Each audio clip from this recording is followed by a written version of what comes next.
The bromance continuing. It's significant that this is Putin's first trip of his fifth term abroad, that he goes to spend it with Xi.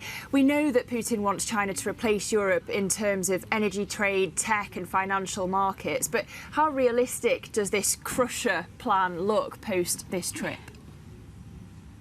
Yeah, I think the main sort of characteristic, I suppose, of Chinese support so far for Russia's war in Ukraine is that they have sort of tried very carefully to fall short of provoking the kind of very sweeping sanctions that we've seen taken against Russia by the US, by various European powers and so on. And so while China is providing a lifeline economically speaking, so for example, they are the main source of trade and investment for Russia. They are buying up cheap Russian energy. They are also providing Russia with white goods, everything sort of like mobile phones, washing machines, even cars, things that Russia's no longer able to access from other markets because of those sanctions. So we do see this critical role, but in practical terms, it's really unlikely that we see something much deeper or much more expansive. We did have this trade agreement for more deeper cooperation between China and Russia. We'll wait to see some of the details of that.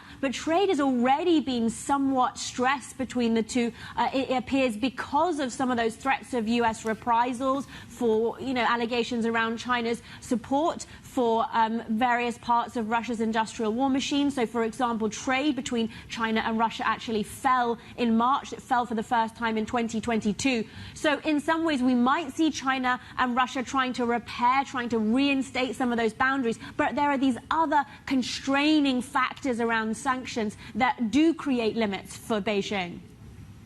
Yeah, that stronger, united voice against the US really notable out of this trip. Where does it leave, though, China's support for Russia's war in Ukraine in practical terms? Yeah, I think that's sort of a key issue. Putin, on the one hand, clearly wanting much deeper and persistent support, but China is also balancing a whole other diplomatic dilemma, and that is that while Russia, on the one hand, is its most important partner in building the sort of so-called multipolar world, that pushback against what they call US containment that you refer to, in practical terms, China does not want to be lumped in or bridged alongside Russia. It does not want to invoke the sort of financial isolationism that Russia has been hit with as a result of its invasion. So it is a very tricky dilemma where globally, on the one hand, while Russia is clearly a critical, important geopolitical and diplomatic partner, on the other hand, Xi Jinping does need to put a little bit or just enough space between the two. There's also a distinction, I suppose, that's useful to make between